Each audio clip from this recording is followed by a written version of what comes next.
Well, how do we do that from a place of grace and love Yeah.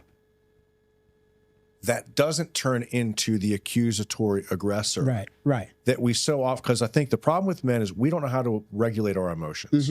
And so therefore, when we feel that we need to put our foot down or protect a boundary, the only way to do it is with fight, flight, or freeze. Right, right. You know, and that's one thing I don't like about our concept of boundaries. If the boundary is violated, then you have to abandon or exile. Right, right. You know, and so I think really this comes back down to what's the relationship between men and the familiar, like all these male relationships. How do we start addressing the abandonment and exile?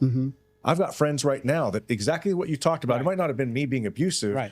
It was something else that they were critical of me about. And they don't ask me what I'm dealing with or what I'm trying to solve by doing this. It becomes just you're doing this, you should be doing better. And if you can't figure it out, and I've got huge personally abandonment and exile wounds, which are, you know, with something else.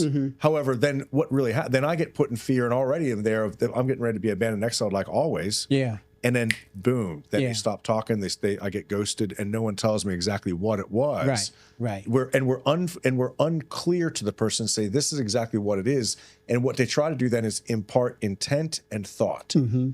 You know what you did. It was your intent, and if it wasn't your intent, then screw you for not knowing it, because now you're not smart enough to figure that. And so it becomes this like really unhealthy, toxic way to then that when in the beginning what we're trying to do is just make things better. Right. Where do we start there? How do we start address? How do we? Or and we can't solve everything today. What can we talk about that?